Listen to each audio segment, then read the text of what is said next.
नमस्कार मंडळी, स्वागत आहे तुमचं पुन्हा एकदा नवीन ब्लॉगमध्ये. आपल्याला जायचं होतं बाहेर, त्यासाठी आपल्या भावाने धनूला चकचक करून आपण तर चाललो होतो बाहेर. पण ह्या रस्त्याने जाताना एकच प्रश्न पडतो की या रस्त्यात खड्डे आहे की खड्ड्यात रस्ते, हेच काही कळत नाही राव. पण जिकडे चाललो होतो ते काम आपल्याला आईने दिलं होतं, कारण की आईची शिलाई मशीन दवाखान्यात न्यायची होती, तर तिला दवाखान्यात न्यायचं काम माझं होतं. फायनली ते काम तर पूर्ण झालं. आता घराच्या दिशेने निघलो आहे. घरी आल्यावर आपल्याला भेटले डॉगेश भाई. डॉगेश भाईला जरासं खायला टाकलं, तो खूप मस्ती आला होता. तो म्हणत होता की माझ्या सगळ्या मित्रांचे लग्न झाले, माझं का बरं नाही झालं, चल माझ्या मामाला सांग मला मुलगी देण्यासाठी. त्यानंतर आपल्याला आईने एक काम लावलं होतं, तुरीच्या शेंगाचे दाणे करण्यासाठी. त्या भावाला म्हणलं मी तुला ब्लॉगमध्ये घेतो, इकडं पाय. तर तो खूप लपत होता, लाजत होता. त्याला काय माहीत कोणती पोरगी बघणार होती. तर नंतर आठवलं की आपल्याला एक शाळेमध्ये अजून एक काम आहे, तर शाळेमध्ये जाण्यासाठी निघालो मी. नंतर शाळेमध्ये पोहोचलो. आपलं जे काम होतं शाळेतलं ते तर झालं.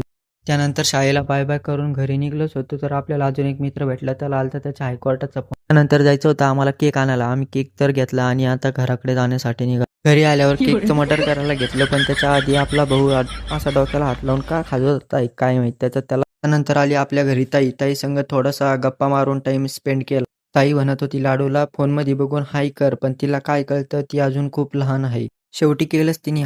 तिला खूप आनंद झाला होता, त्याच्यामुळे खूप हसत होती. आवडला असेल तर लाईक करा, शेअर करा, कमेंट करा, सबस्क्राईब करायला विसरू नका. Bye bye.